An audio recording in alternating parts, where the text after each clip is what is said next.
This video is sponsored by Ram Ram Group of Companies, co-sponsored by Nature House and Bhaiya Ji Silver Coated Ilaichi. Date of birth के माध्यम से ही किसी भी व्यक्ति के बारे में जान सकते हैं कि इसकी स्वॉट एनालिसिस कर सकते हैं, इसकी स्ट्रेंथ क्या है, वीकनेसेस क्या है, कहाँ अपॉर्चुनिटीज हैं, कहाँ इसको थ्रेट्स। वो लूसो ग्रिड चार्ट क्या होता है, किस हिसाब से न्यूमरोलॉजी देखी जाती है, जी। नंबरों का महत्व कैसे होता है कि हर नंबर का क्या महत्व है। एक डेट ऑफ बर्थ बता दीजिए जिसपे हम लोग मेरी analysis डेट ऑफ करें। बर्थ है 23 मई 1991। अब हम लोग इस तरीके से ग्रिड बनाते हैं 3x3 की, ठीक है ना। तो एक हमने मूलांक निकाल लिया, एक चीज और निकाल लेते हैं, यहाँ पे बोलते हैं भाग्यांक। ठीक है, तो सर नंबरों के खेल को आगे बढ़ाएं उससे पहले ये समझ लेते हैं कि न्यूमरोलॉजी है क्या। देखिए, अगर हम न्यूमरोलॉजी की बात करें, जिसको हमारे यहाँ वैदिक परंपरा में अंक ज्योतिष कहा अंक गया ज्योतिष। और मॉडर्न साइंस में घूम फिर के वो न्यूमरोलॉजी आ गया। तो अगर हम देखेंगे तो हमारी जन्म से मृत्यु तक कहीं ना कहीं हम अंकों के बीच में ही झूलते रहते हैं, और उन्हीं अंकों का अध्ययन है न्यूमरोलॉजी। लॉजी का मतलब होता है साइंस, एक तरह का विज्ञान, और न्यूमरो मतलब नंबरों का अंक। अगर ज्योतिष में हम बात करें न्यूमरोलॉजी की, तो 1 से लेकर के 9 नंबर होते हैं, और 0 भी कहीं ना कहीं अपना महत्व लेकर के आता है। और जिस परिप्रेक्ष्य में हम और आप बात करना चाह रहे हैं, उसका सीधा मतलब है आपकी डेट ऑफ बर्थ से, जन्म तिथि से। उस जन्म तिथि के आधार पे किसी व्यक्ति का विश्लेषण करना, उसके जीवन यात्रा का विश्लेषण करना कि उसका जीवन किस तरीके से मूव करेगा, आर्थिक, सामाजिक या शारीरिक रूप से, यही अंक ज्योतिष के विषय हैं बेसिकली। और वैदिक न्यूमरोलॉजी में बाकी की जो न्यूमरोलॉजी है उसमें जो है आपको एक ग्रिड बनाई जाती है, ज़्यादातर साइकिक एनालिसिस के लिए, आपके व्यक्तित्व विश्लेषण के लिए उसका उपयोग किया जाता है। वैदिक न्यूमरोलॉजी एक ऐसी न्यूमरोलॉजी है जो प्रिडिक्टिव न्यूमरोलॉजी है, अच्छा, जिसमें हम लोगों के बारे में प्रिडिक्शन कर सकते हैं कि ये व्यक्ति की यात्रा इस तरीके से मूव करने वाली है और उसका जीवन का चक्र ब्रॉड लेवल पर इस तरीके से चलेगा। तो अगर आप अंक शास्त्र को समराइज करें तो आपकी जन्म तिथि के आधार पे जो आपका भूत, भविष्य और वर्तमान निकल के आता है, या आपके व्यक्तित्व का विश्लेषण होता है, या आपके मूल स्वभाव में क्या है और आप किस तरीके से जीवन में कार्य करें। बेसिकली कोई भी शास्त्र हो, चाहे वो अंक ज्योतिष हो, चाहे वो ज्योतिष हो, चाहे वो वास्तु हो, ये बनाई इसलिए गई हैं कि एक मानव का जीवन कैसे बेहतर हो सके, आपकी क्वालिटी ऑफ लाइफ को इन अंकों के माध्यम से कैसे आप बेहतर कर सकें, कैसे आप प्लानिंग कैसे कर सकें कि मुझे क्या करना है। आज आप पॉडकास्ट कर रहे हैं, आज आप ब्रॉडकास्टिंग इंडस्ट्री में हैं, क्या यही आपके लिए सही है?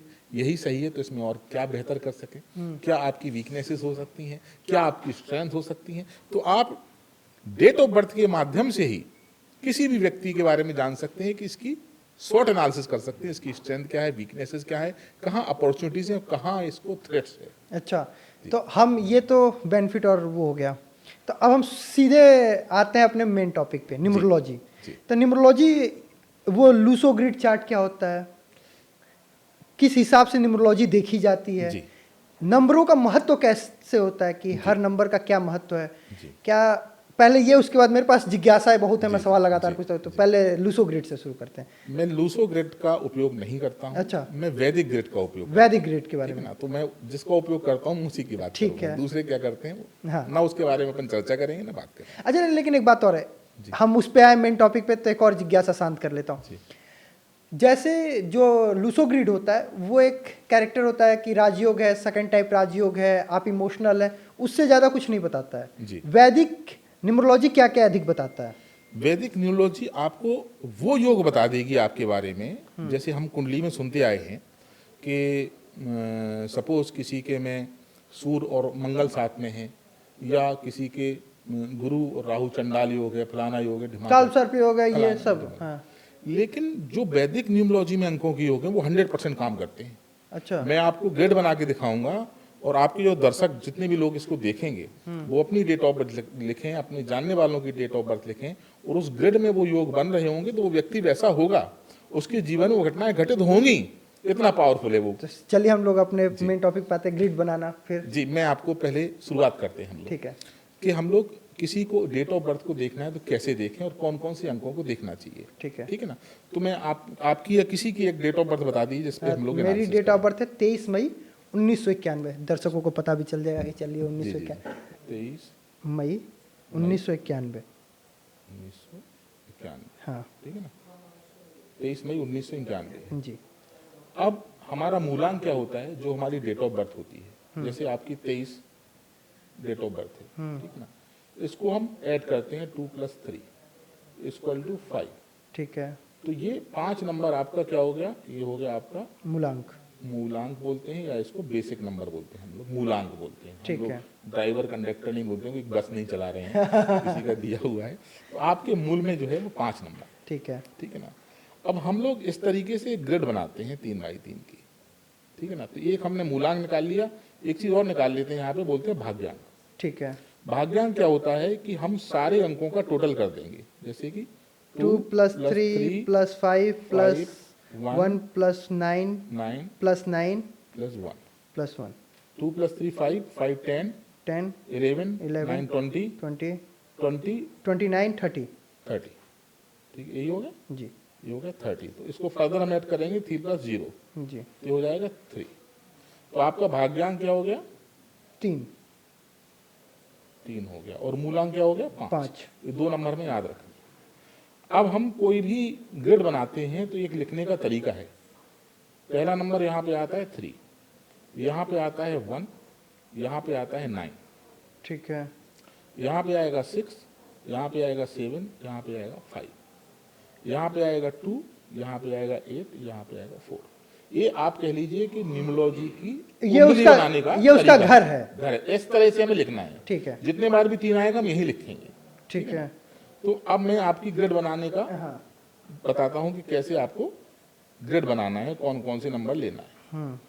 ये हो गई आपका, फिर से लिख ले रहा हूँ, 23 मई 1991। 1991। आपका जो मूलांक था था वो 5 था वो आया था 5, और और जो भाग्यांक था वो आया था 3। हाँ तो ये 2 नंबर मुझे कहाँ लिखना है, यहाँ लिखना है, जैसे मैंने आपको जैसे यहाँ बताया था। ठीक है। 3 नंबर कहाँ लिखना है मुझे, यहाँ ऊपर लिखना है।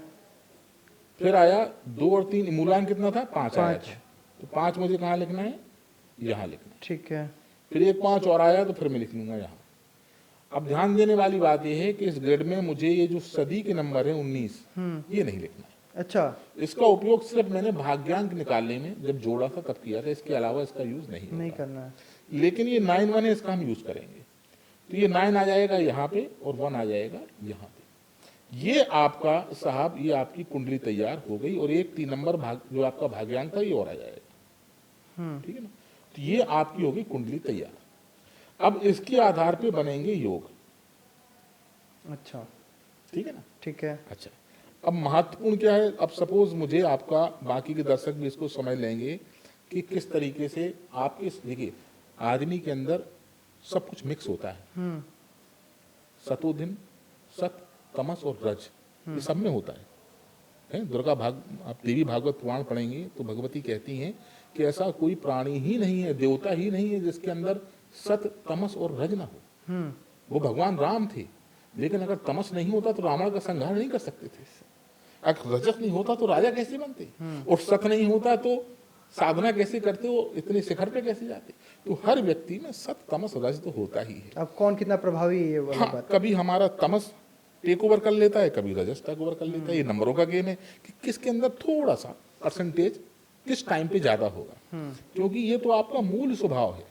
इसके अलावा 2 चीजें और चलती हैं, जैसे ग्रहों की दशाएं और अंतरदशाएं चलती हैं, इसी तरह से न्यूमरोलॉजी में भी एक महादशा चलती है और एक साल का नंबर चलता है। ठीक है। वो हर व्यक्ति के लिए अलग अलग होती है। तो दर्शक गण ये ध्यान रखें, और आपके माध्यम से मैं बताना चाहता हूँ कि जैसे हम लोग कहते हैं ना, इस साल का नंबर 2025 9 नंबर है, सबके लिए ऐसा हो जाएगा, सब ऐसा कुछ नहीं होता। हर व्यक्ति के लिए साल का नंबर अलग अलग होता है। अच्छा। हर व्यक्ति के लिए साल का नंबर अलग अलग होता है, उसी हिसाब से उसका साल कैसा रहेगा ये डिसाइड होता है। एक बात। अब दूसरा प्रश्न ये उठना चाहिए आपके दिमाग में, इससे पहले मैं आगे बढ़ूं, कि साहब एक ही दिन में पता नहीं कितने लोग पैदा हुए थे 23 मई 1991। कई लोग, मेरे 2 दोस्त ही हैं। 2 दोस्त ही, फिर आप कैसे डिफाइन करेंगे, ठीक है ना। अब मुझे सपोज आपने प्रश्न पूछा, हर आदमी सबसे पहले प्रश्न होता है पैसा कैसा रहेगा, कैरियर कैसा जाएगा मेरे साल में, ठीक है ना। देखिए, हमको इस ग्रिड में क्या देखना है कि आप जिस लेवल पे हैं, एक आप हैं, एक आपका एक अर्निंग है महीने का 2 लाख 5 लाख जो भी कमाते हैं, एक आपका मित्र है, हो सकता है उसकी चने की दुकान हो या सब्जी बेचता हो, एक आपका दोस्त है, हो सकता है उसकी 4 फैक्ट्री हो। सबकी जर्नी उसके लेवल से होगी। तो ये दिमाग में ध्यान रखनी बात है, सब करोड़पति नहीं हो जाएंगे, लेकिन जिसका करोड़ों का टर्नओवर है उसका नुकसान भी करोड़ों में होगा और लाभ भी करोड़ों। जो 1000 रुपए कमा रहा है 1000 रुपए के हिसाब से नुकसान होगा, और जो लाख रुपए कमा रहा है लाख के हिसाब से। तो ये जो चल रहा है आजकल यूट्यूब में करोड़पति करोड़पति, फिर तो हिंदुस्तान में कोई गरीब होता ही ना। मोदी जी की स्कीम बंद कर देनी चाहिए थी जो फ्री में बना। सही बात है, जिस दिन मोदी जी का जन्म हुआ उस दिन 1000 लोग का जन्म हुआ, 1000 लोगों का जन्म हुआ, सब पीएम बने रहते। सब पीएम बने रहते।